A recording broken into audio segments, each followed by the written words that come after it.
안녕하세요. 인생 아나운서 김영숙입니다. 오늘 나눔이 힘이 되는 강연.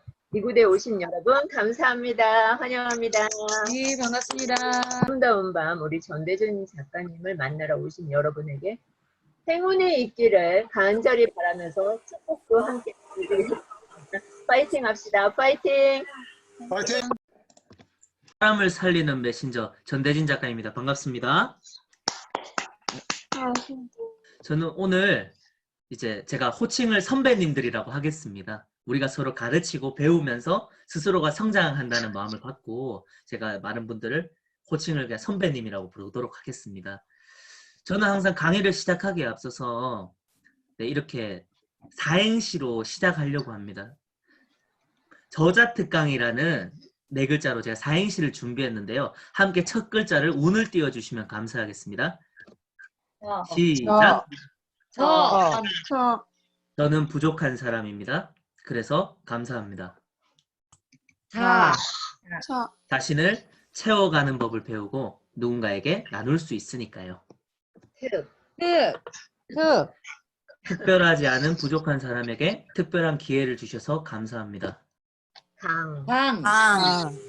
강의가 아니라 편안히 이야기를 듣는다고 여겨주시면 감사합니다. 많은 분들께서 제가 이제 김영숙 인생 아나운서 선배님이 이제 초대해 주셨을 때 제가 카톡방에 있는 선배님들 리스트를 쫙 한번 봤어요. 선배님 한 분 한 분을 보면서 제가 금방도 강의 시작하기 전에 여러분을 위해서 기도하면서 이렇게 딱 쫙 한번 보는데 네.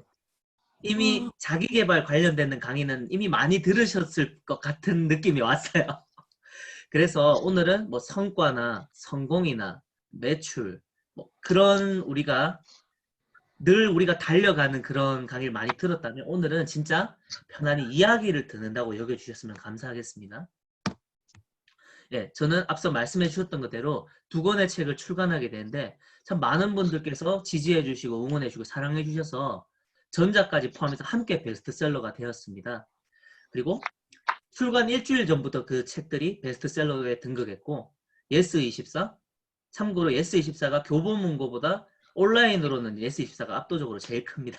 예스24에서 감성 에세이 부문 1위 그리고 에세이 탑 11 1등부터 10등까지가 에세이 베스트셀러 탑 10이 기본 100만 부 나가는 스테디셀러이자 베스트셀러들이에요.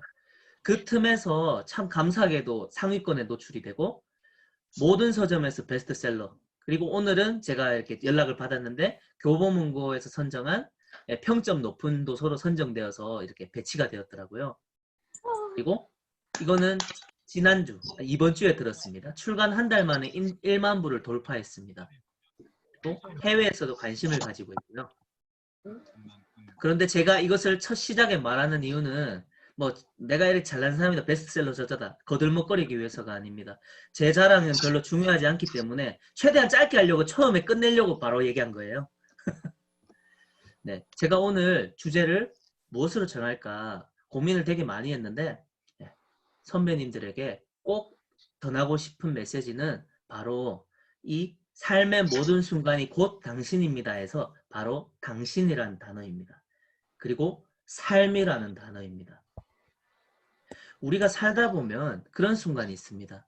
제가 한 번은 가을에 어머니와 함께 제가 이제 음식점을 운영하고 있거든요. 요즘은 제가 잘 못하고 있지만 출근하려고 이렇게 딱 가는데 가을 낙엽이 이렇게 탁 굴러다니는 거예요. 바람이 불면서. 그 굴러다니는 낙엽을 보면서 어머니가 조수석에서 탁 밖을 이렇게 턱을 개고 보시다가 우수에 젖은 눈빛으로 보시다가 한숨을 쉬시더라고요.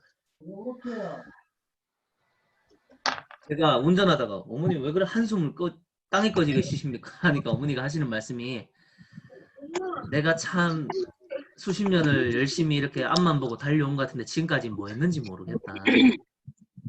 진짜 열심히 앞만 보고 산 것 같은데 이루어놓은 것도 없고 뭐 특별히 잘하는 것도 없고 돈을 모아놓은 것도 아니고 참 제가 그 말을 듣는데 그 말이 가슴에 탁 찔리는 거 있잖아요. 막 깊숙하게. 그래서 제가 웃으면서 어머니 손을 잡으면서 이렇게 얘기했어요. 어머니가 왜 한 게 없어요? 전대진 작가를 낳았는데 어머니가 낳은 아들로 인해서 지금도 얼마나 수많은 사람들이 희망을 얻고 있는데 어머니 내가 잘나서가 아니에요. 어머니가 없었으면 나는 없습니다. 어머니 한 나라를 구한 영웅도 영웅 대접을 받는데 하, 여러분 각자가 제가 좀 이따 얘기하겠지만 여러분 부모님에게 있어서 한 세상이고 전부잖아요. 한 세상을 만든 건데 어머니 자부심을 가져야지. 어, 그러니까 어머니가 웃으면서 이런 말씀하시더라고요. 어머니 수첩에 이렇게 적어놨더라고요. 그래, 네가 있었구나. 그러면서 제가 어머니에게 탁 웃으면서 어머니 힘내라고 하면서 카드를 쥐어드리니까 되게 좋아하시더라고요. 네, 역시 카드가 최고입니다. 네, 시원하게 긁으시더라고요. 네, 제가 책을 딱 펼쳐보면 첫 장에 저자 소개란이 나옵니다. 처음에 제 책을 보면 굉장히 아기자기한 크기고 표지가 굉장히 밝다 보니까 또 귀엽다 보니까 사람들이 제목 보고 일단 한번 피식 웃습니다. 피식 웃으면서 이렇게 탁 열어보면 저자 소개란에서 이 문장을 보고 우신다는 분이 굉장히 많았어요. 바로 한 사람은 한 세상이라. 한 사람을 감동시키면 한 세상을 변화시킨 것과 다름이 없다. 왜냐하면 그 한 사람이 누군가에게는 전부이자 세상이기 때문에 그들을 위해 글을 쓴다. 이것은 제 사명문과 비전문을 에세이스럽게 녹여낸 겁니다. 이것은 뻔한 위로가 아니라 사실이 그래요. 여기 계신 분들이 제가 우리 김영숙 선배님한테 물어봤어요. 연령대가 대충 어느 정도 되냐고. 이렇게 들어보니까 저희 어머니랑 저희 부모님 뻘에 이제 선배님들이 꽤 있으시더라고요. 그런데 그분들도 누군가의 아들이고 딸입니다.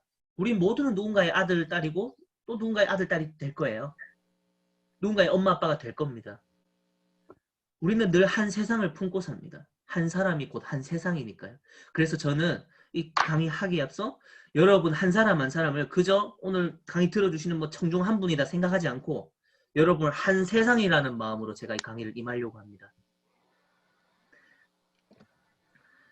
여러분 이분이 누구신지 아시죠? 찰리 채플린입니다.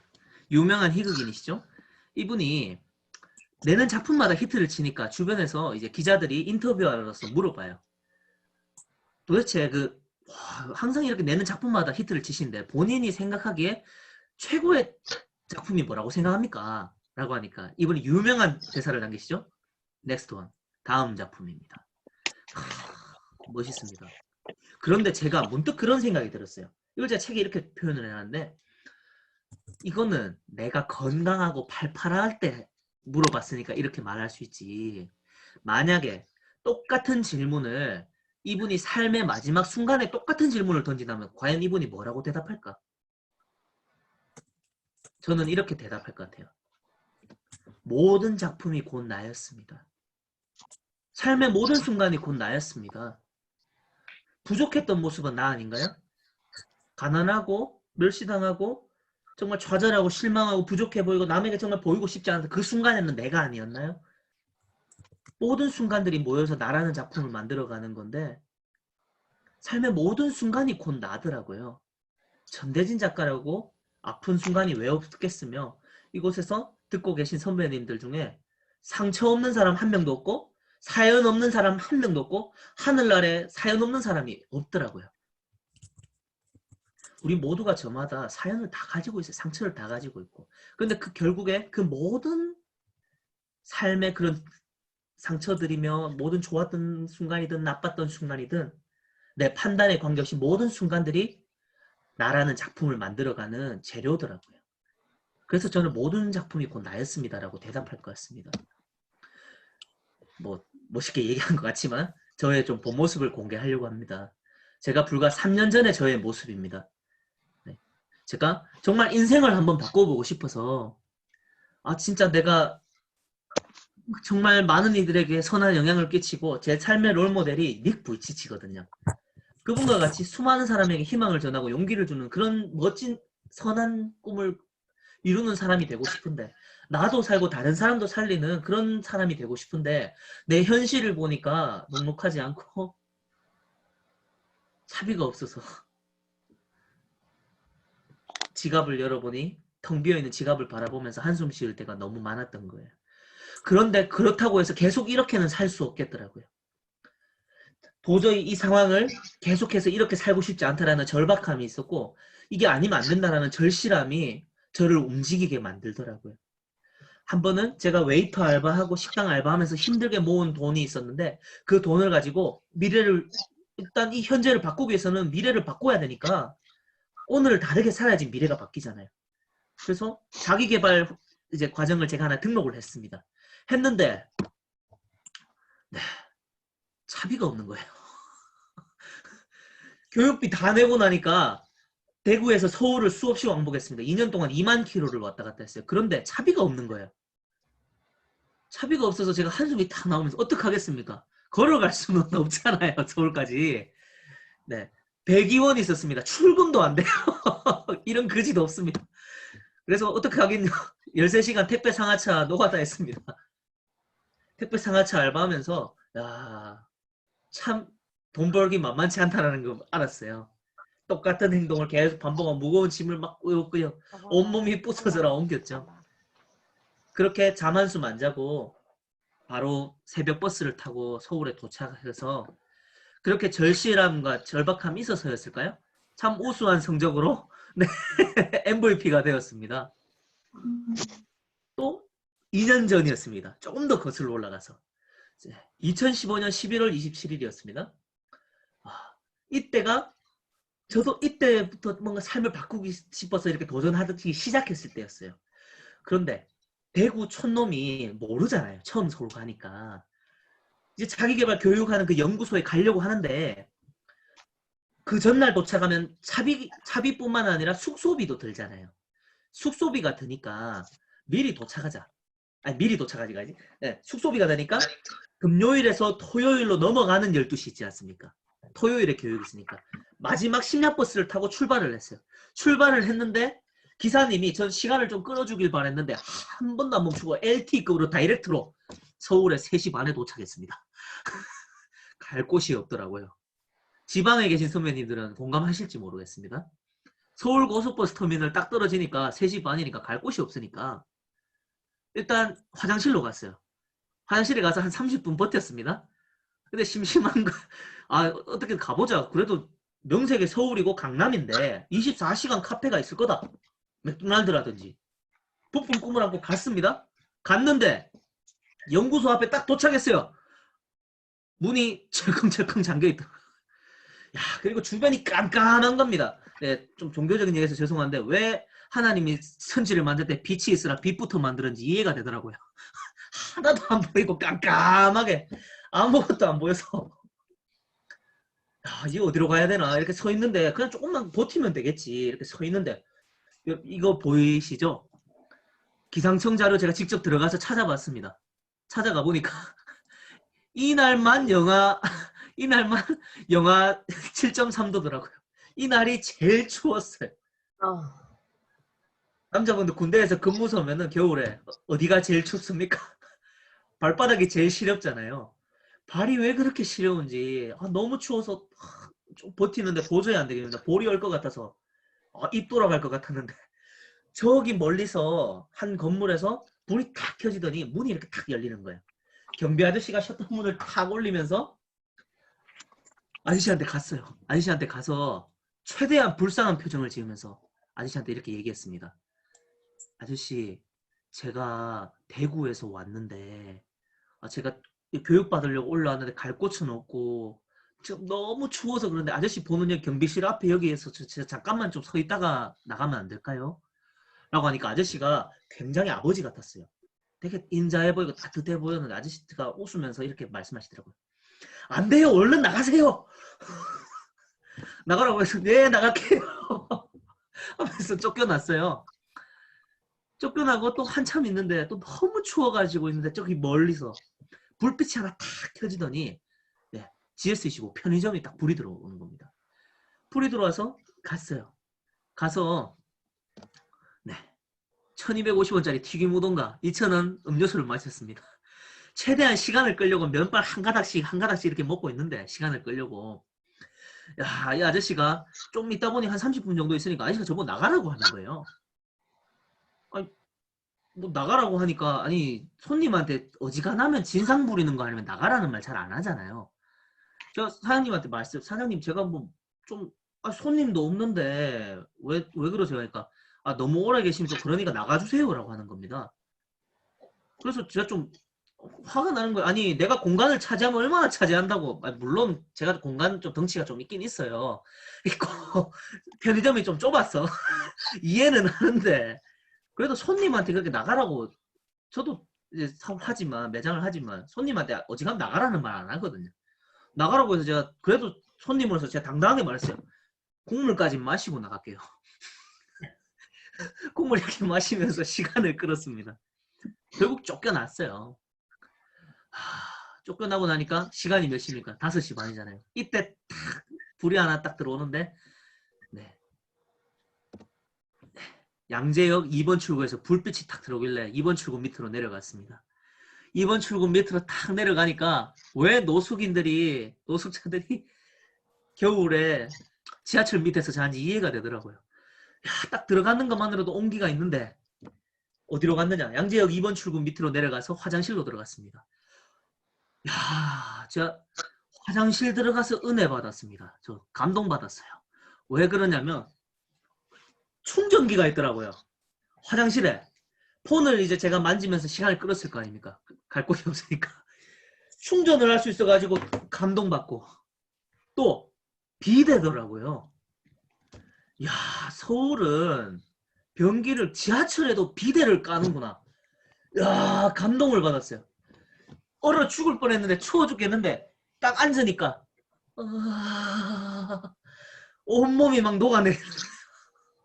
녹아내리면서 따뜻해가지고 좀 부끄러운 말이긴 한데 변기의 모양이 이렇게 돼 있지 않습니까? 제가 추워가지고 잠깐 무릎을 꿇고 여기다가 볼을 고 따뜻해. 너무 따뜻하더라고요. 제 행복이 느껴지시죠 지금? 따뜻하게 몸이 녹는 거예요. 그러다 또 오른쪽 볼에다가 왼쪽 볼에다가 다시 이렇게 자리에 탁 앉아가지고 폰이 어느 정도 충전되니까 탁 이렇게 글을 썼어요. 눈물이 이렇게 쭉 흐르더라고요. 한편으로는 조금 그래도 서글프더라고요. 그래 대진아, 네가 참 인생 한번 바꿔보겠다고 네가 아주 용을 쓰는구나. 참 멋지다. 고생이 많다 네가. 그런 한편으로 기특하고 좀 애틋한 마음도 들고 또 한편으로 또 눈물이 탁 흐르는데 또 한편 이런 생각이 드는 겁니다. 왠지 저도 모르게 기대하는 마음이 생기는 거예요. 야, 솔직히 그렇잖아요, 여러분. 한 달 중에서 이날만 이날이 제일 추워요. 이거 누가 연출하려고 해도 연출 못하는 거 아닙니까? 뭐 짠 것도 아니고 제가 이날이 제일 추울 줄 어떻게 알았겠습니까? 이날이 제일 춥고 또 돈도 없고 야, 언제 이런 거 한번 겪어보겠나. 야, 삶이 하늘이 얼마나 나를 크게 쓰려고 이런 일을 겪게 하나. 야, 참 기대하는 마음이 생기는 거예요. 그리고 이런 문구가 떠올랐습니다. 별을 보려면 어둠이 꼭 필요하다라는 말. Stars can't shine without darkness. 어둠이 없이 별은 빛날 수가 없다고. 그래 대진아, 이 모든 어려움과 힘든가 이런 어두운 상황들이 결국 너라는 별을 빛나게 만들어줄 삶의 재료가 될 거야. 그런 제안에 기대하는 마음과 소망이 생기는 거예요. 그런데 그런 마음이 생겼다고 해서 삶이 바로 바뀌진 않죠. 삶이 그렇게 호락호락하진 않잖아요. 이런 일들이 참 많았습니다. 제가 최초로 기억이 나는 어린 시절에 제 눈앞에 보인 건 문 하나가 있었습니다. 문 밖에서 어떤 소리가 들리는 거예요. 퍽퍽 비명소리가 들렸어요. 어린 나이에 몇 살인지 기억도 안 나요. 문을 탁 열어보니까 문틈 사이로 어떤 모습이 보였습니다. 어떤 모습이 보였냐면 어머니가 아버지한테 짓밟히고 있는 모습이 보이더라고요. 아버지가 어머니를 짓밟으면서 어머니가 이런 말을 어머니가랑 제가 눈이 마주쳤어요. 문틈 사이로. 어머니가 저를 바라보면서 이렇게 하더라고요. 문 닫으라고. 문 닫아. 그 모습을 보면서 문을 탁 닫으면서 제가 문에 탁 기대고 눈물이 주르르 흐르면서 아무도 가르쳐 주지 않는데 꿈이 생겼어요. 나는 이 다음에 어른이 되면 내가 사랑하는 여자에게 진짜로 사랑해주고 아껴주는 멋진 남편, 남자친구 되어줘야지. 나는 이 다음에 내가 어른이 돼서 아빠가 되면 내 사랑하는 아들, 딸에게는 정말 존경받고 사랑 한없이 사랑해주는 아버지 되어줘야지. 그 꿈이 생겼어요.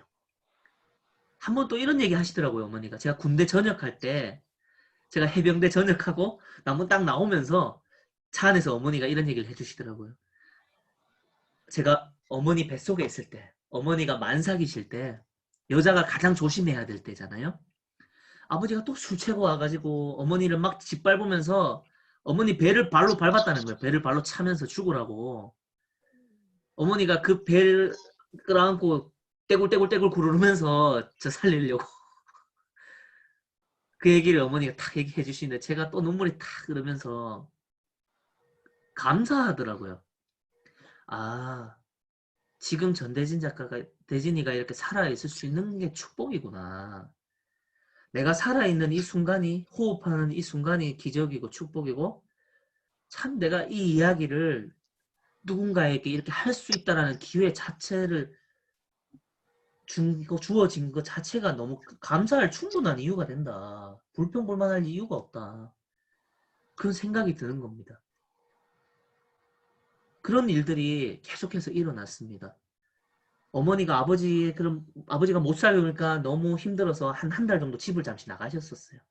집을 나가셨는데 이제 저를 지켜줄 어머니가 없으니까 한 달 동안 아버지가 너무 괴롭히는 겁니다. 술 먹고 들어오셔가지고 예, 술 드시고 제가 그때 당시 아파트 살았었는데 아파트 12층 베란다 난간에 매달리셔가지고 막 철봉 탄다고 위험천만한 행동을 하시는데 그 모습을 보면서 아빠 안 된다고 초등학교 1학년이었습니다. 아빠 안 된다고 아버지 바지자락을 잡으면서 너무 놀랐어요 그때. 그런데 술이 만취된 상태에서 왔다 갔다 하니까 속이 얼마나 울렁거렸겠어요. 양동이 가져오라고 해서 양동이를 다 가져왔더니만 아버지가 오바이트를 하시는 겁니다. 등을 두들겨 드리는데 아버지 하시는 말씀이 아버지가 오바이트는 그걸 먹으라고 하는 거예요 저한테.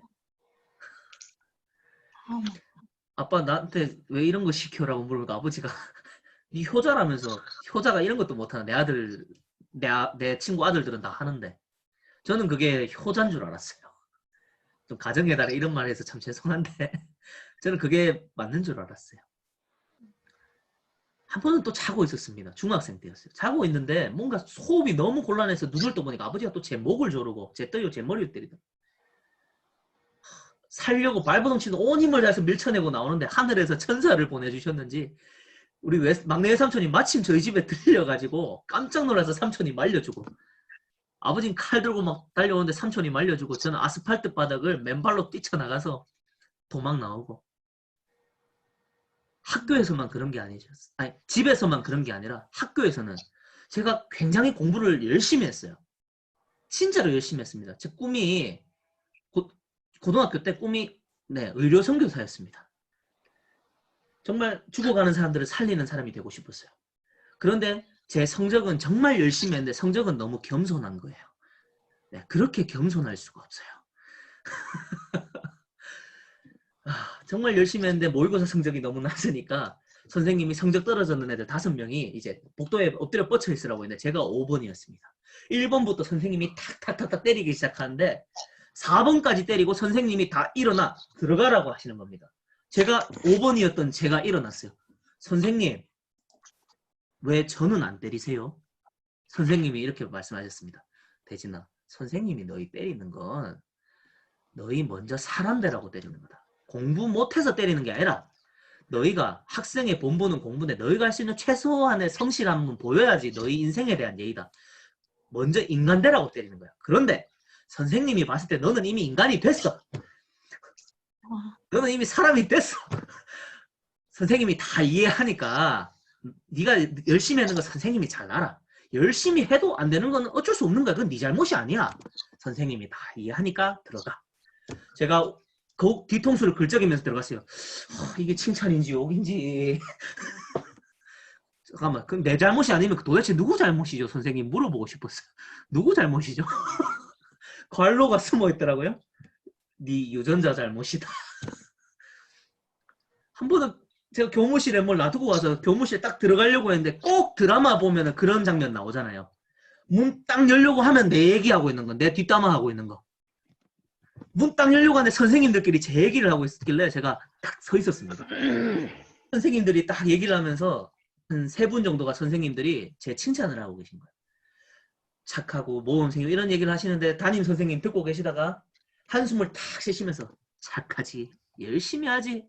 그런데 저렇게 열심히 하는데 저렇게 성적 안 오는 애 살다 처음 봤다. 어디가 모자란 게 분명하다. 저는 문 닫고 확신을 했습니다. 아, 나는 모자란 사람이구나. 야, 확신을 가지게 되더라고요. 야, 난 안 되는구나. 야, 너무 속상하더라고. 그리고 점심시간에 내가 참 밥 먹을 자격도 없다, 나 같은 놈은. 그런 생각이 들어서 어머니가 또 힘들게 또 일하는데, 어머니 아버지가 이혼하셨거든요, 이때. 어머니가 힘들게 밤낮으로 투잡 뛰면서, 낮에는 어머니 별명이 파트라슈였어요. 우유 끄는 파트라슈. 플란다스에게.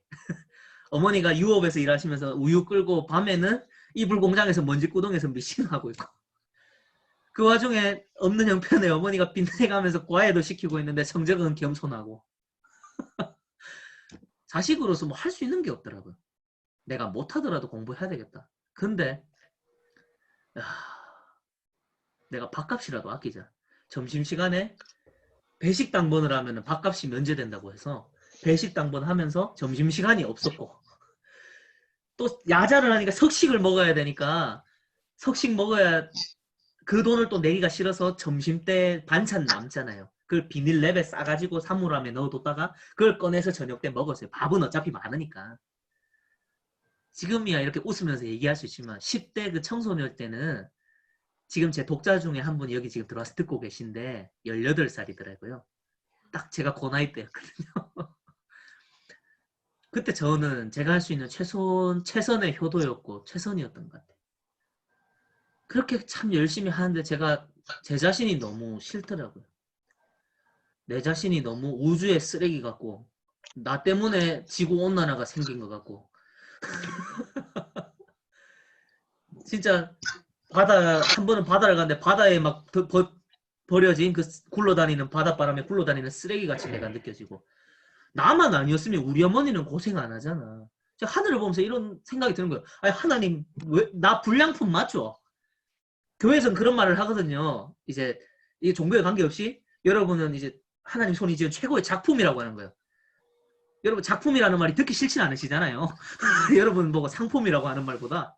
예. 작품이라고 얘기하는데 나는 암만 생각해도 상품 가치도 없고 작품도 아닌 것 같아. 나는 불량품입니다. 라는 생각이 들었어요. 왜 이런 나에게 꿈을 주셔가지고 이렇게 나를 괴롭히고 힘들게 하냐고. 나만 안 태어났어도 우리 어머니 저렇게 고생 안 할 텐데 왜 나 같은 불량품이 태어나가지고 우리 어머니 고생하게 만드냐. 속이 상하더라고. 그때 그런 생각이 들었습니다. 맹자에 나오는 말인데, 하늘이 장차 그 사람에게 큰 사명, 큰 임무를 맡기려 할 때 반드시 고난을 준다는 거죠. 삶의 어려움, 뭐 배고픔이 될 수도 있고 경제적인 어려움이 될 수도 있고 육체적인 어려움이 될 수도 있고 시련과 고난을 준다는 것이죠. 왜 그걸 줄까? 그 순간에는 모르겠지만 그 사람이 그 고난과 그 아픔을 겪어보지 않으면 도저히 깨달을 수 없고 배우지 못하는 게 있더라고요. 그 아픔을 겪어야만 배울 수 있는 게 있고 얻을 수 있는 게 있더라고요. 그 아픔을 통해서 내 그릇이 넓어지고 그 아파본 사람이 아파본 마음을, 심정을 안다고. 상처받은 치유자라는 말이 있잖아요. 내가 아프지 않았는데 어떻게 아픈 사람의 심정을 이해할 수 있을까? 내가 배고파 본 적이 없는데 어떻게 배고픈 사람의 심정을 이해할 수 있을까? 이 모든 제가 겪었던 아픔들이 나중에 저의 삶을 만들어가는 재료가 되더라고요.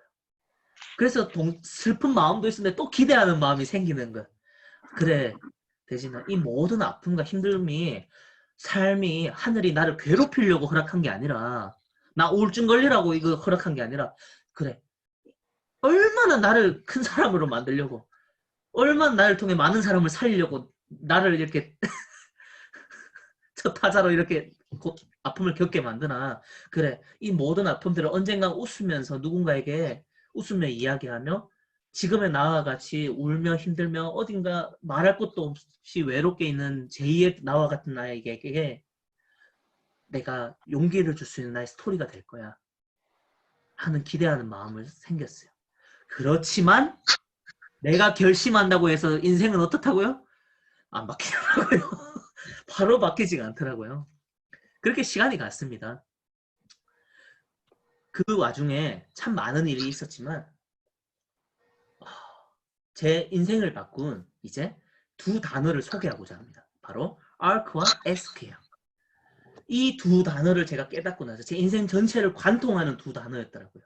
이걸 깨닫고 나서 정립하고 나서 확 바뀌었어요. ARC와 ESC. ARC는 ARK, 신장과 사람과의 관계에 관한 메시지가 담긴 거고요. ESC, ASK는 머리와 비전, 꿈과 비전에 관한 것입니다. 먼저 ARC, 세상을 바꾸는 성품. 우리 한번 따라 읽어볼까요? 세상을 바꾸는 성품. 시작! 세상을 바꾸는 성품. ARK.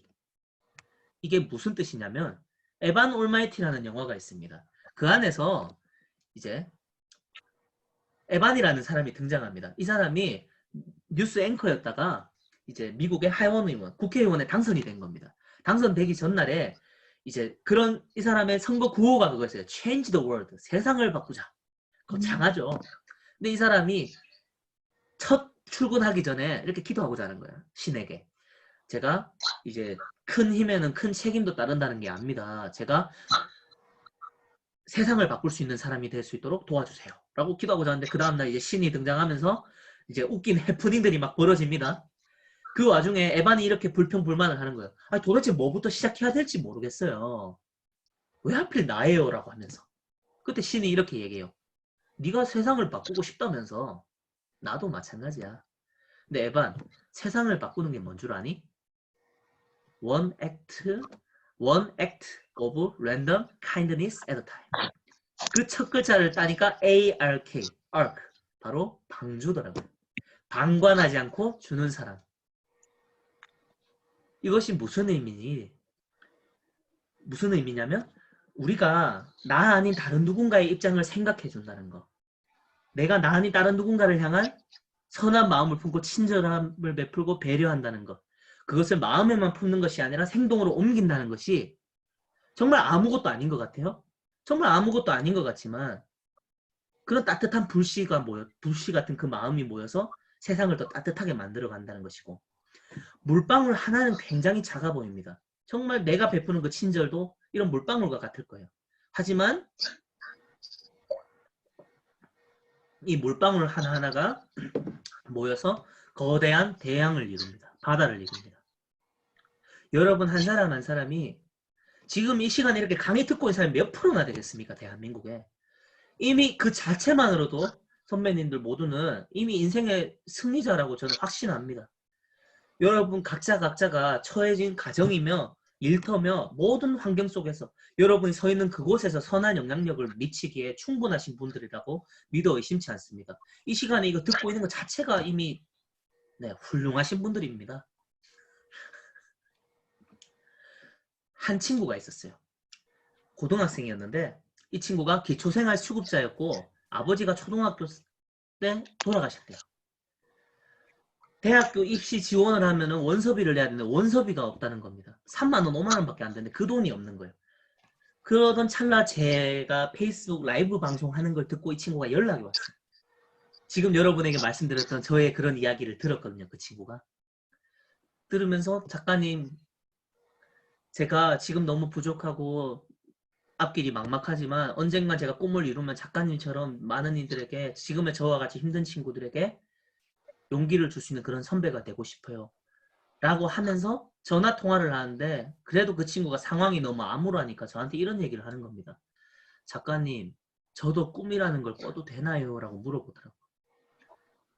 야, 그 고백을 딱 듣는데 제가 딱 이 친구 나이 때 했던 그 말이 떠오르는 거예요. 하늘을 바라보면서.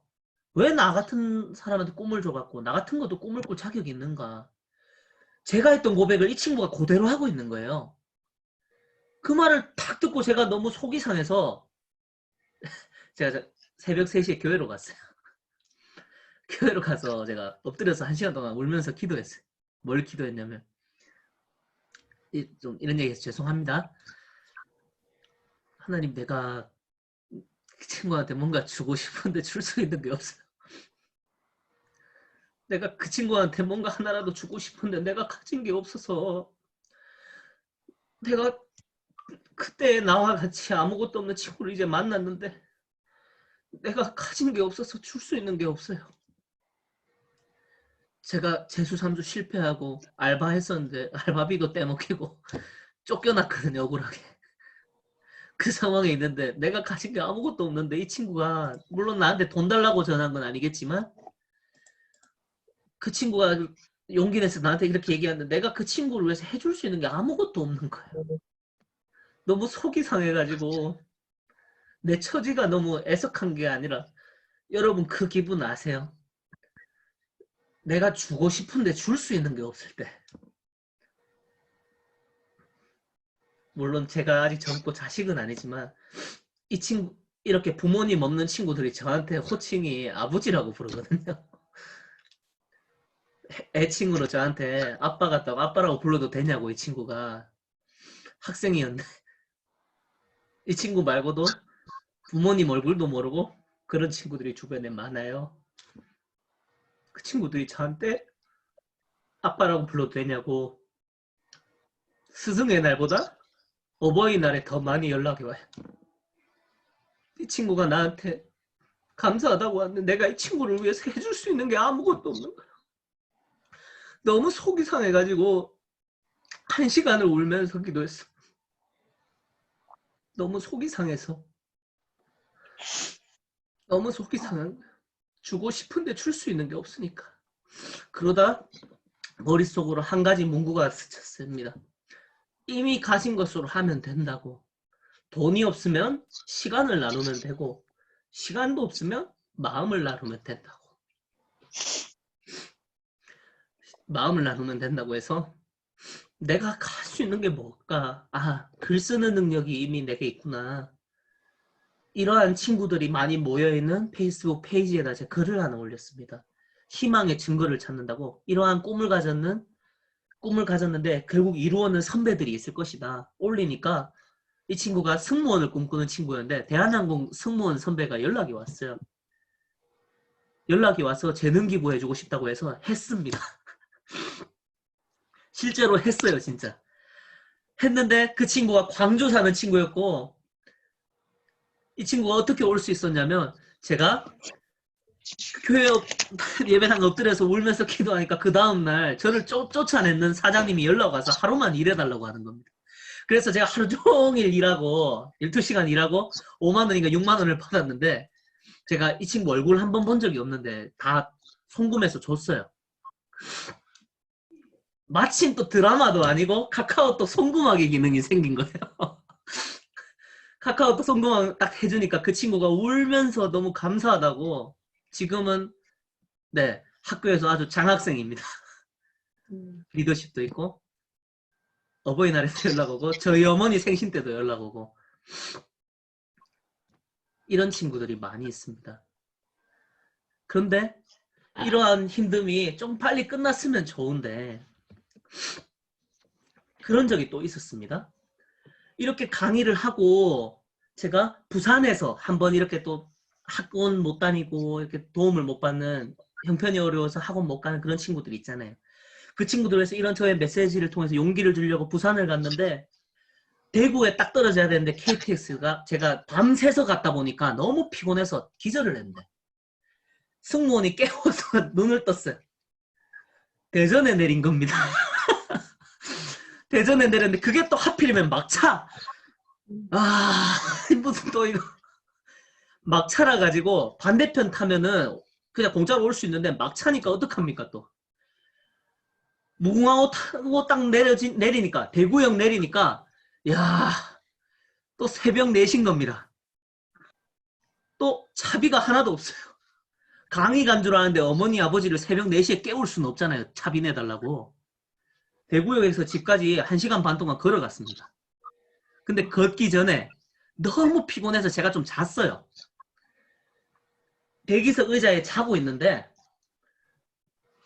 딱 누워서 자고 있는데 제가 살짝 눈을 떠보니까 주변에 사람이 이 시간에 왜 이렇게 많지? 사람들 왜 이렇게 부지런하나? 알고 보니 제가 노숙자들 틈에서 자고 있던 거더라고요. 제가 좀 멍하니 앉아 있다가 피식 웃으면서 야, 이거 또 언제 이거 한번 겪어보겠나? 내가 진짜 기가 막힌 거. 야, 살다 살다 언제 내가 노숙자를 틈에서 자보겠나? 웃으면서 그래 대진아 언젠가 이것도 웃으면서 얘기할 날이 올 거다. 가지고 가던 캐리어를 딱 들고 손잡이를 뚝 빼는데 손잡이가 뚝 빠지는 겁니다. 손잡이가 뚝 빠져가지고 이거 왜 이러나 이건 또 하면서 딱 꽂는데 안 들어가 또. 하나는 부러진 손잡이 들고 하나는 캐리어 들고 나갔습니다. 1시간 반 동안 걸었어요. 또 울었어. 하늘을 보면서 달빛은 왜 그리 밝은지 하나님 내가 너무 속이 상합니다. 세상에 그렇게 힘든 친구들이 많은데 내가 평생 이렇게 힘든 친구들한테 정말 용기를 주고 희망을 전하는 사람이 되고 싶은데 내가 가진 것이 없어서 한 번 갔다 오니까 차비도 없는 내 인생이 너무 속이 상해요. 나도 저도 마르지 않는 진짜 샘물 같은 사람이 되고 싶다고. 제 인생의 목표가 그래서 그거거든요. 제 사명문과 비전문에도 적혀 있습니다. 90% 남주고 10%로 살아도 풍성하게 누리는 삶. 그게 제 삶의 목표입니다. 그걸 두고 이렇게 또 눈물이 착 흐르면서 1시간 반 동안 울면서 집에 갔어요. 또 이렇게 부모님 없는 친구들이 연락 와가지고 이 친구도 똑같은 아버지로부터 상처받은 친구였는데 기억에 남는 친구가 있습니다. 한 남학생이 연락이 왔어요. 남학생이 연락 와서 저한테 연락 올 때마다 작가님 내 이름 아시죠? 작가님 저 기억하시죠? 제가 예를 들어서 이름이 이제 만약에 뭐 뭐라 해야 될까 뭐 철수라고 하면 그래 철수야 내가 너 이름 당연히 기억하지. 근데 그거 왜 자꾸 물어봐? 라고 궁금해서 물어봤어요. 근데 그 친구가 얘기하더라고요. 그 친구가 이제 보육원 출신이라서 부모님 얼굴도 모르고 이름도 모르는 거예요. 그러다 보니까 작가님이 저 기억해주고 제 이름 불러주실 때마다 나도 태어나길 잘했구나라는 생각이 들었대요. 이름 하나 불러줬을 뿐이고 이름 하나 기억해줬을 뿐인데 참 그게 뭐라고 이름 하나 기억해준 게 그렇게 크구나. 누군가에게 있어서는 그게 굉장히 태어나길 잘했구나라는 생각이 들게 만들 수 있구나.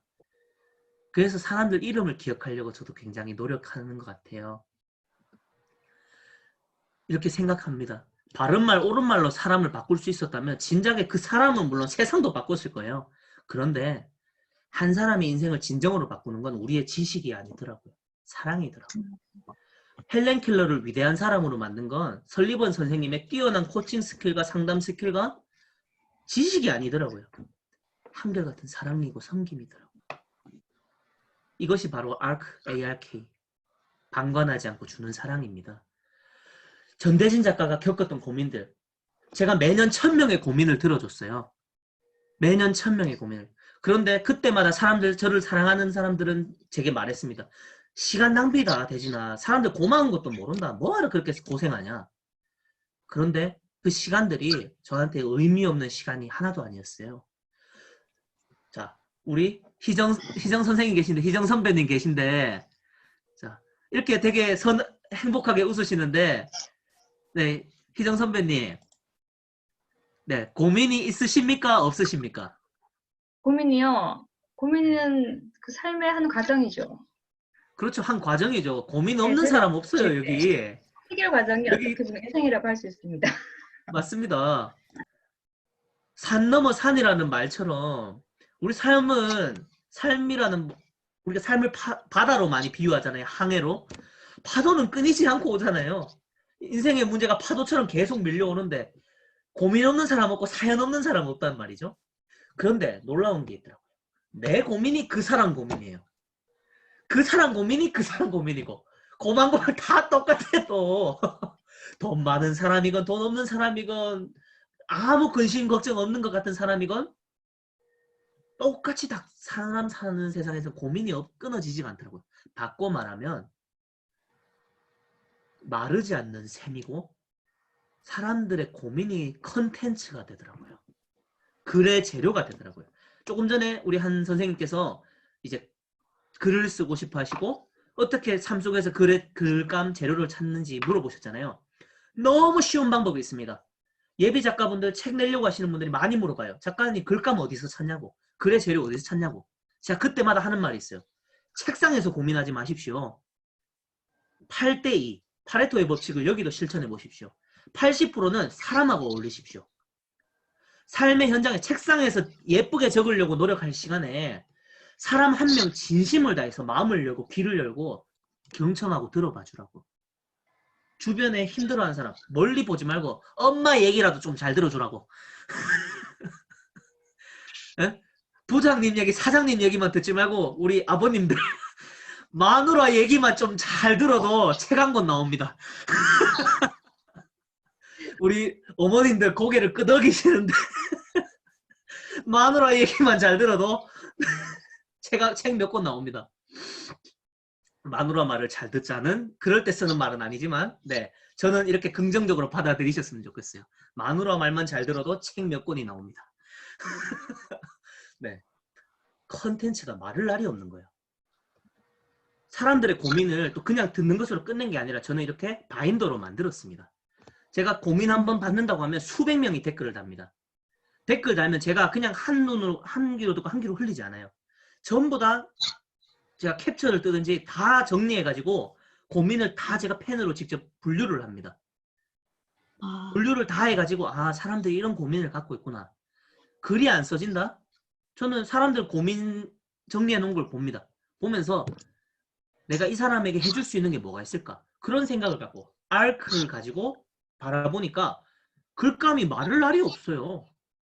댓글 하나만 봐도 뭘 적을지가 나오는데 그 중에서 또 이번엔 제가 직접적인 경험은 여러분 모두가 억울한 적 있으실 거예요. 억울한 적 있으시면은 다 같이 고개를 한 번씩 끄덕여 주십시오. 시작. 네, 다 끄덕이시는데 여기 억울한 경험 없으신 분 없을 거예요. 저도 억울한 적이 있어가지고 너무 속이 상해서 적었어요. 내가 얼마나 만만해 보였으면 이럴까. 어릴 때는 아이고 착하다 하면서 칭찬 들었잖아요. 근데 어른 돼서 착하다는 말은 그다지 칭찬이 아니더라고. 거의 욕이더라고. 세상 물정 모른다고. 그럴 때 쓰는 말로 바뀌었더라고. 제가 그걸 적었습니다. 근데 이 글이 그 다음날 보니까 페이스북 조회수 300만, 좋아요 13만 개. 제가 그런 수백만 개 조회수를 노리고 적은 게 아니잖아요. 내가 속상한 걸 그대로 올렸을 뿐입니다. 그런데 이걸 어디서 많이 보셨죠? 이게 책 제목이 됐습니다. 베스트셀러가 됐어요. 제가 그걸 알았을까요? 몰랐어요. 그냥 삶의 매 순간순간에 집중했을 뿐이죠. 모든 순간이 그냥 나로 살았은 거예요. 컨텐츠가 말을 날이 없었고 사람들 온 마음을 다해서 한 세상이라는 생각으로 한 사람을 대했고 그러다 보니 자연스럽게 이제 꿈을 그러면 어떻게 이루어가는가 조금 실질적인 겁니다. 바로 비전을 이루는 법칙, 꿈을 이루는 법칙, 바로 에스크. 이게 무슨 뜻이냐면 제가 자기계발 독서 경영 이제 독서 훈련을 받을 때였습니다. 선정 도서를 읽고 있는데 진심을 담아 요청하라 놀라운 일이 일어난다. 이 문장을 보는데 제가 그 순간 이게 성경에 있는 한 성경 구절이 보이는 거예요. 요청하다란 말이 영어로 ask잖아요. 갑자기 그 쪼개지면서 보이더라고요. A, ask, S, seek, K 넣고 구하라, 찾으라, 두드리라. 이게 갑자기 그렇게 보이는 겁니다. 그 책에서 이야기합니다. 도움을 구하라고. 우리 각 사람이 안테나와 같은데 도움을 요청한다는 것은 세상에 신호를 보내는 것과 같다. 그 신호는 목적이 선하면 선할수록 동기와 목적이 선하면 선할수록 파장은 더 강력해진다. 나를 도와달라는 신호. 그런데 내가 말하지 않으면 아무도 모르잖아요. 그 사람이 도와줄지 안 도와줄지는 그건 그 사람의 영역이에요. 나는 내가 할 수 있는 영역만 하면 된다는 것입니다. 그 친구가 그 학생이 저한테 작가님 감사해요. 저 너무 힘들어요. 라고 그런 말을 안 했더라면 제가 그 친구의 존재를 알았습니까? 몰랐습니까? 죽었다 깨도 저는 그 친구 몰라요. 사는 것도 다르고.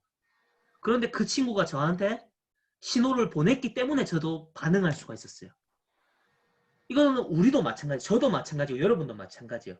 미리 결정짓지 말자는 거죠.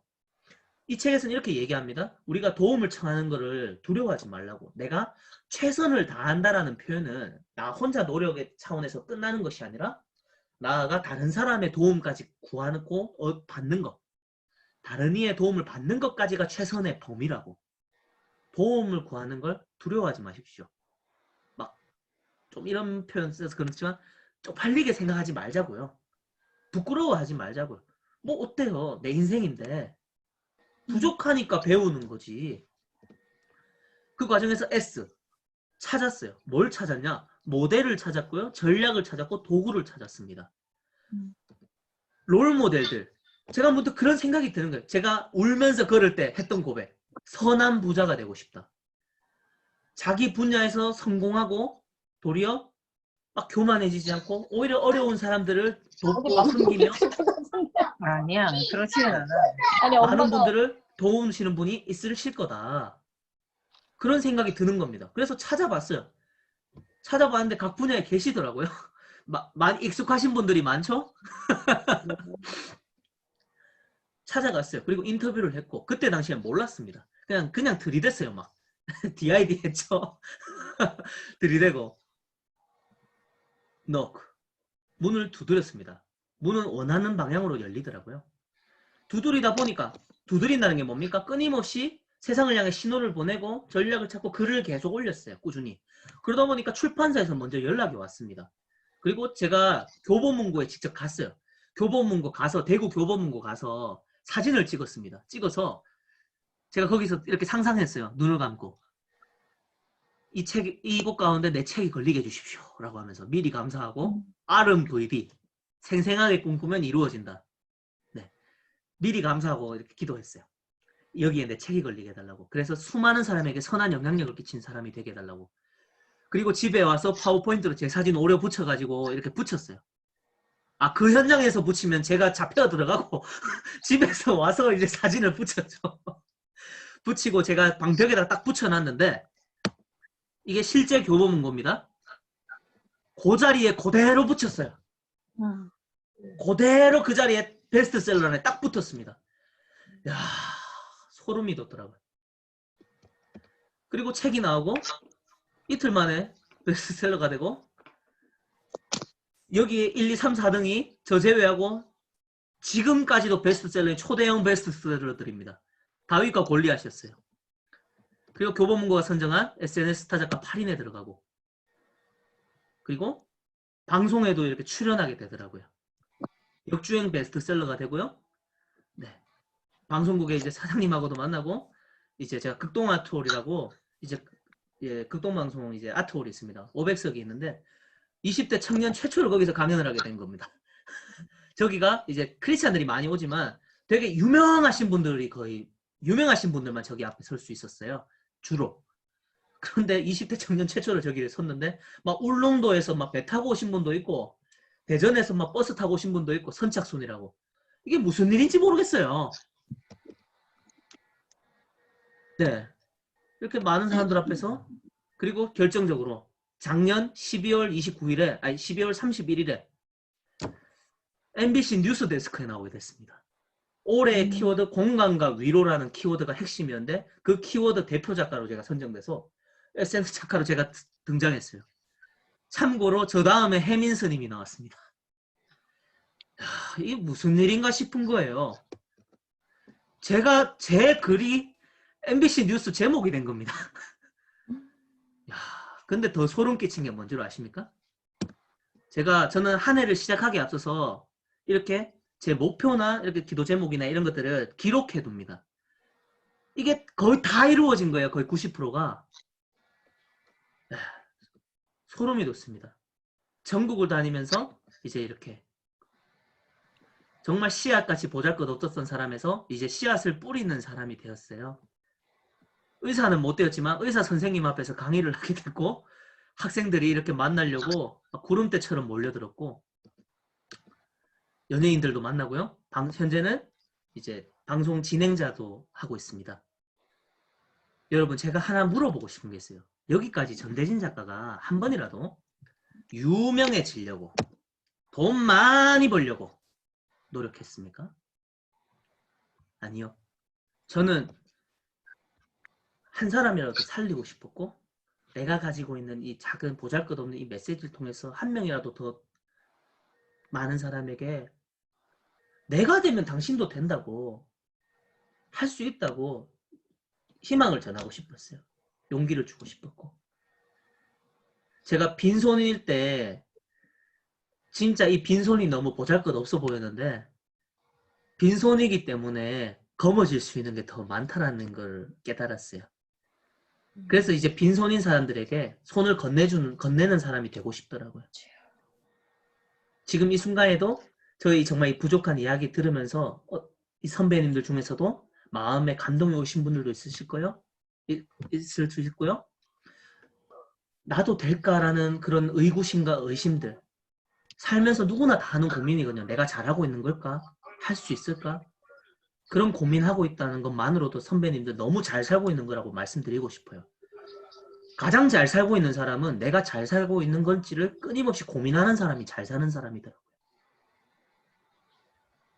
저는 독자들한테 물어봤습니다. 전대진 작가 하면은 가장 떠오르는 단어가 뭐냐고 하니까 100명한테 물어보니까 100명이 다 하는 말이 선한 영향력이라고 하더라고요.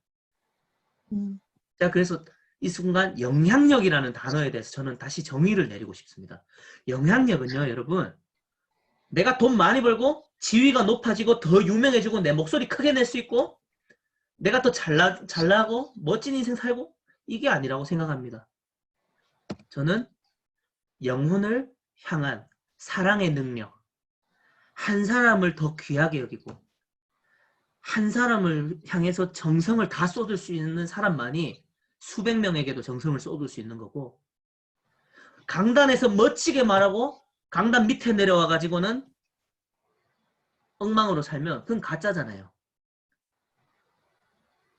한 사람을 향한 정말 내게 맡겨진 작은 일에도 최선을 다하는 사람이 큰 일도 최선을 다할 수 있는 거고 정말 삶의 가장 낮은 자리에 있는 사람을 오히려 내가 그보다 더 낮아질 수 있을 때 그 사람들이 나를 높여주더라고요.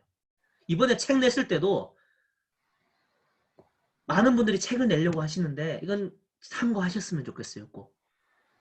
그 책을 왜 내려고 하시는지 나를 세상에 알리고 나를 브랜딩하려고 쓰시는지 아니면 이 책을 통해서 책이라는 나의 분신을 만들어서 이 책을 통해서 누군가를 살리기 위해서 한 명이라도 더 많은 이에게 유익을 끼치고 싶어서 쓰시는지 책 내고 나서 내 책 사달라고 문자 보내는 게 아니라 평소에 그 사람들 한 사람 한 사람에게 귀 기울이고 온 정성을 다하면 내가 말 안 해도 먼저 연락 와요. 사람들이.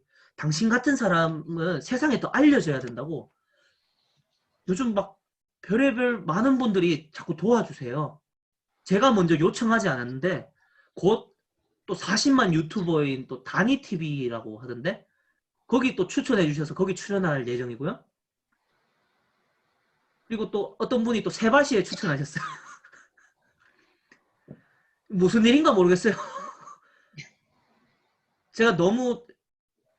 제가 잘난 게 하나도 없는데 나는 그냥 한 사람 한 명이라도 더 살리고 싶었을 뿐인데 그 학생이 나한테 연락 왔을 때 그 심정 그대로 한 명이라도 더 힘이 되고 싶었던 그 마음 하나뿐인데 내가 낮아지니까 내 약함을 자랑하니까 세상이 도와주더라고요. 이제 끝을 향해 다가가는데요. 제가 이걸 매장에서 이런 일이 있었습니다. 제가 찜닭 가게를 하고 있는데 저희 가게도 또 전국에 찾아오는 맛집입니다. 감사하게도. 오후 3시, 4시 정도가 되면은 아기 엄마들이 들어와요. 왜냐면 보통 동성로, 제가 대구 동성로인데 동성로에는 3, 4시 되면은 모든 음식점들이 브레이크 타임을 겁니다. 저녁 장사 준비한다고. 그런데 그때 저희 가게에는 손님들이 와요. 왜냐면 요즘 노키즈 존이 많다 보니까 아기 엄마들이 식사하기가 너무 힘들어요. 집에만 하루 종일 있는 것도 너무 답답한데 얼마나 답답하겠어요. 밥 한 번 먹는 것도 눈치 많이 봐야 되고 일반 음식점 가면은 사람들 이제 있는 곳에서 아기가 울면은 민폐 끼친다고 엄마들이 사람들 잘 없는 시간에 일부러 와요. 오면은 제가 왠지 짠하게 마음이 좀 짠해지는 거예요. 저희 어머니가 너무 고생한 걸 아니까. 엄마가 탁 유모차 끌고 와서 이렇게 혹시 여기 유모차 좀 놔두면 돼요 하고 진짜 미안한 표정을 물어보면 당연히 놔둬도 되죠 하면서 제가 무거우니까 제가 옆에 놔둬주고 애기 딱 안고 있으면은 찜닭이 딱 나오잖아요. 엄마가 한 숟가락 먹으려고 하면 애가 울고 먹으려고 하면 애가 울고 그 모습을 보니까 제가 카운터에서 이렇게 지켜보다가 우리 어머니도 나 키울 때 저렇게 힘들었겠지. 내가 저 엄마를 위해서 뭔가 해줄 수 있는 게 없을까 생각을 하다 문득 그 생각이 드는 겁니다. 엄마들이 아기가 태어나는 순간 자기 이름을 잊고 살잖아요. 예를 들어서 우리 희정 선배님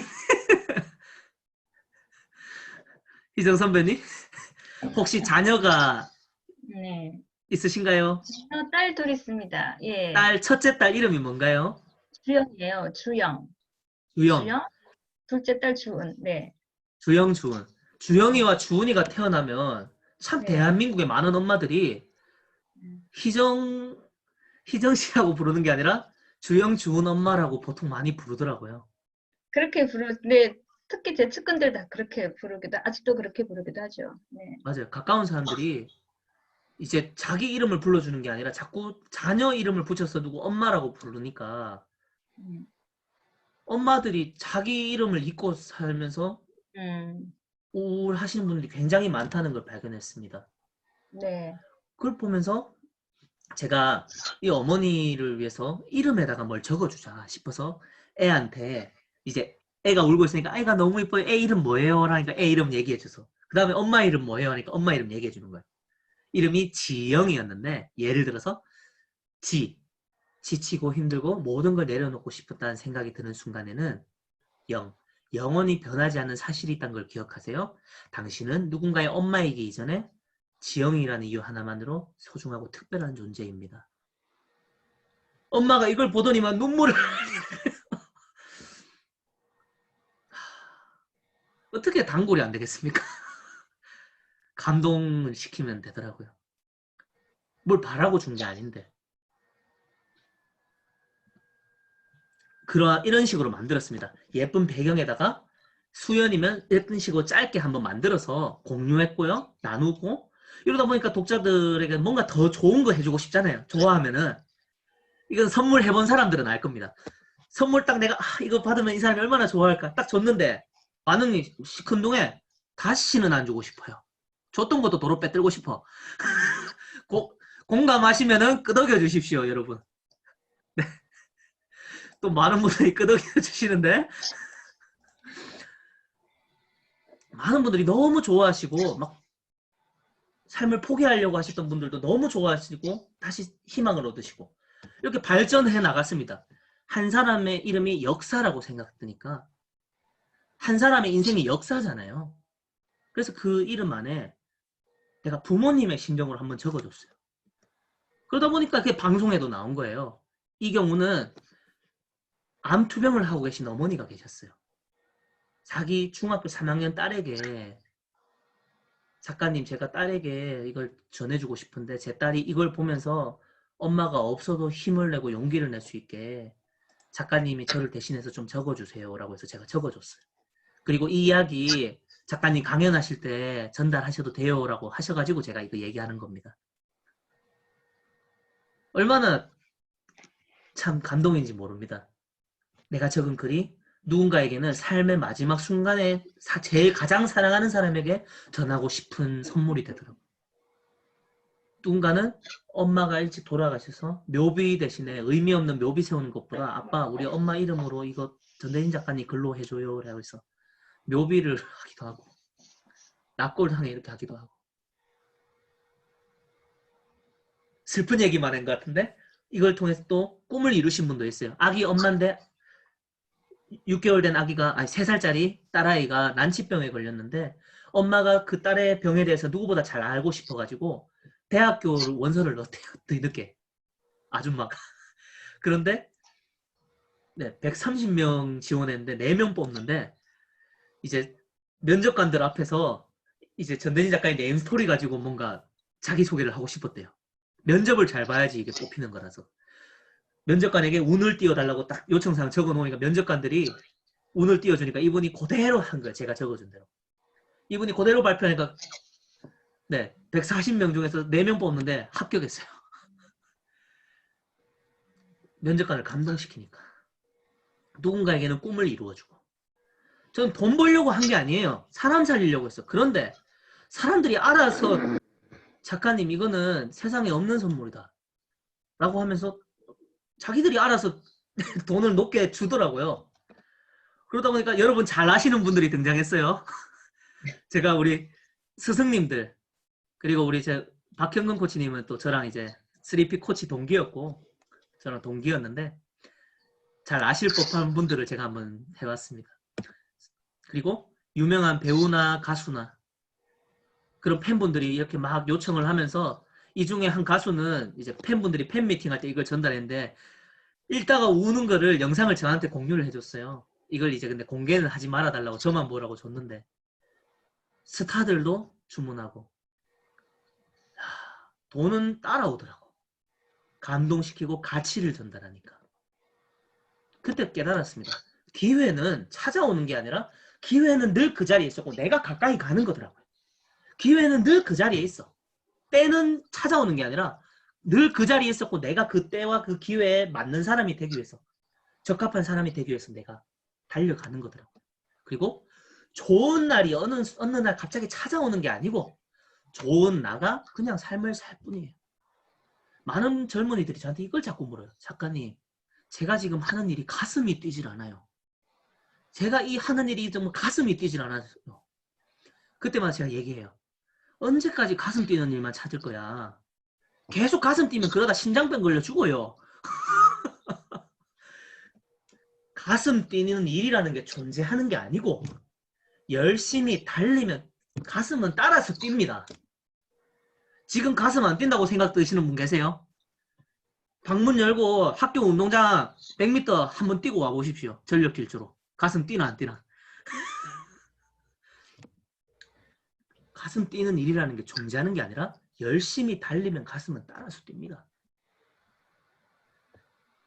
큰 꿈에 집중한 게 아니라고요? 아니고 꿈 길에 집중했습니다. 전 젊은이들에게 큰 꿈을 가져라고 얘기하지 않아요. 힘 빼는 소리가 아니라 저는 큰 꿈을 가지고는 있지만 큰 꿈에 집중하지 않습니다. 현재와 큰 꿈 사이의 그 갭이 너무 크거든요. 그런데 내가 꿈 길에 집중하잖아요. 그러면 어느 순간 꿈에 이루어져 있어. 성공했는 사람들한테 솔직하게 한번 물어보십시오. 그분들 다 얘기합니다.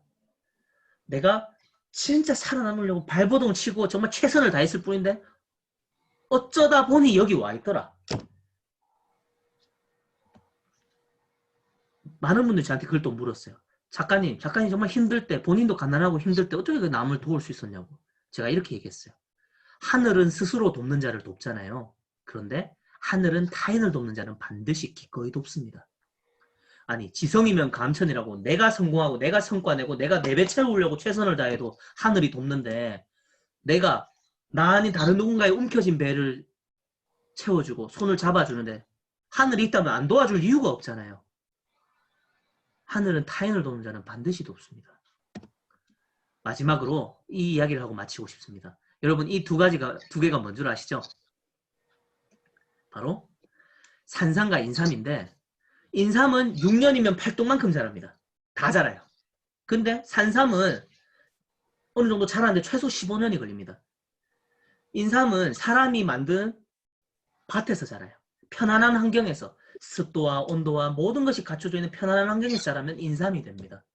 그런데 산삼은 정말 1년에 진짜 몇 미리씩 자라서 우리 눈으로 우리 눈에 이거 산삼이구나 알아볼 수 있을 정도로 자라려면 최소 15년이 필요하대요. 여러분은 인삼이세요? 산삼이세요? 제가 여러분 한 사람 한 사람의 사연을 다 들어볼 수는 없고 모르지만 감히 말하건대 저는 여러분 모두가 산삼이고 산삼으로 사셨으면 좋겠습니다. 지금 내가 눈물의 골짜기를 지나고 있다면 결국은 그것은 웃음소리로 바뀔 거예요. 그리고 산삼이 보시다시피 뿌리가 굉장히 길어요. 왜냐하면 산삼은 낭떠러지나 벼랑 끝과 같은 정말 열악한 환경에서 자라는데 살아남기 위해서 뿌리를 계속 깊게 내리려고 발버둥 치거든요. 그 과정에서 살아남기 위해서 발버둥 치는 과정에서 산삼은 특별한 물질을 만들어내는데 그 특별한 물질이 죽어가는 사람도 살린다고 하지 않습니까?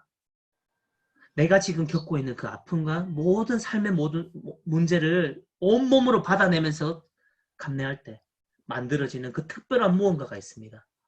전대진 작가가 그 모든 삶의 파도를 마주하고 도망치지 않고 정면으로 들이받았을 때 서포처럼 들이받았을 때 웃으면서 지금 이야기할 수 있듯이 그 모든 삶이 던져준 문제를 나만의 해답을 찾아가고 만들어가는 과정 속에서 내게 생긴 그 특별한 무언가, 그 특별한 스토리가 나도 살리고 다른 사람도 살리더라고요. 저는 여러분이 인삼이 아니라 편의점에 진열되어 있는 인삼 한 뿌리가 아니라 5,000원이면 사 먹을 수 있는 인삼 한 뿌리 음료가 아니라 나도 살고 다른 사람도 살리는 산삼과 같은 인생이 되었으면 좋겠습니다. 우리 마지막으로 가슴에 이렇게 손을 딱 얹고 다 같이 이렇게 얘기하면서 제가 마무리하고 싶습니다. 자, 따라해 보겠습니다. 나는 인삼이 아니라 산삼입니다. 시작! 나는 인삼이 아니라 산삼입니다. 자, 한 번 더 시작! 나는 인삼이 아니라 산삼입니다. 산삼 같은 여러분의 인생 진심으로 축복합니다. 감사합니다. 감사합니다. 감사합니다.